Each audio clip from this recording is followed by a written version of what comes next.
Eu já sofri uma abordagem violenta da polícia. Era para ser uma blitz de trânsito comum, mas o policial apontou uma arma para minha cara, gritou muito e me xingou.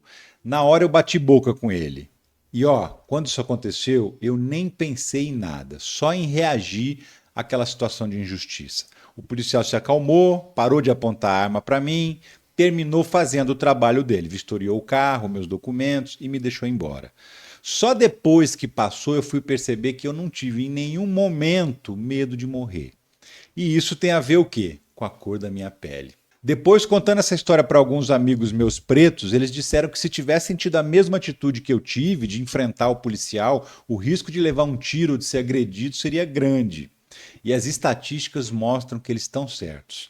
Uma pesquisa divulgada nessa quinta-feira pela Rede de Observatórios de Segurança mostrou que no ano passado, a cada 4 horas, uma pessoa preta foi morta pela polícia no Brasil. No Rio de Janeiro, 87% das mortes por intervenção policial são de pessoas negras. Em Recife, a situação é pior ainda. Todas, eu disse, todas as pessoas mortas pela polícia nos últimos 2 anos são negras. O que explica isso se não for o racismo estrutural? A situação é tão absurda que até parece que existem duas polícias diferentes. Uma educada, cumpridora da lei, que circula nos bairros de classe média e alta do país inteiro. E uma outra violenta, implacável, que entra nas periferias e nas favelas, atirando sem pensar duas vezes. Sabe aquela história do bandido bom é bandido morto? Não vale para o chamado criminoso do colarinho branco. Não vale para o político corrupto, não vale para o empresário desonesto. Existe muito bandido nas regiões mais ricas do Brasil, mas nessas regiões não existe o lema bandido bom é bandido morto.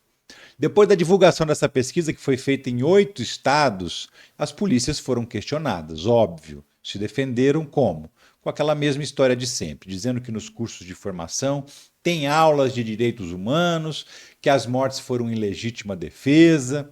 Aquelas respostas que parece que nem os comandantes acreditam, sabe? Só servem mesmo para dizer que responderam alguma coisa.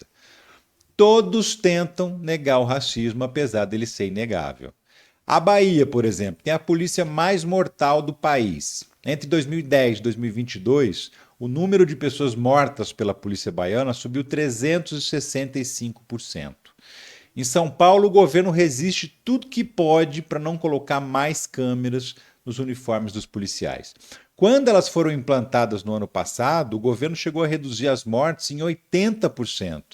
Mas agora, esse ano, o número de pessoas mortas pela Polícia Paulista quase dobrou, aumento de 86%. Uma parte considerável dessas mortes aconteceu na chacina do Guarujá, onde claramente a polícia não foi lá para prender bandido, foi para matar. A intenção não era fazer justiça, era vingança. E nessa a PM matou gente inocente também, matou trabalhador só porque era morador da favela e preto. O governador Tarcísio de Freitas ainda elogiou a ação, acredita? Não só isso. A investigação está cheia de furo. Tem cena de crime alterada, tem perícia que não foi pedida, teve imagem de câmeras que simplesmente desapareceram. Uma investigação também claramente feita para não investigar nada, só para dar uma resposta para a imprensa.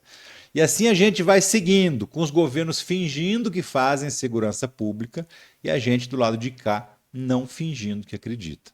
Não está certo que um grupo de pessoas como eu não tenha medo da polícia, enquanto um outro grupo tenha pavor dela, mesmo quando não está fazendo nada de errado. Tem lugares nesse Brasil que a população tem mais medo da polícia que dos bandidos. E isso é muito grave, porque a polícia está aí para ser a nossa protetora, não a nossa inimiga. O problema é que uma parte da população legitima esse comportamento e bate palma para o bandido bom é bandido morto. E isso incentiva muitos policiais a serem truculentos. Mas repito, você não vê essa truculência policial em bairro de rico. Na média, é até incomum que uma pessoa branca sofra uma abordagem violenta como eu sofri. Isso para quem é branco é exceção, mas é regra para quem é preto.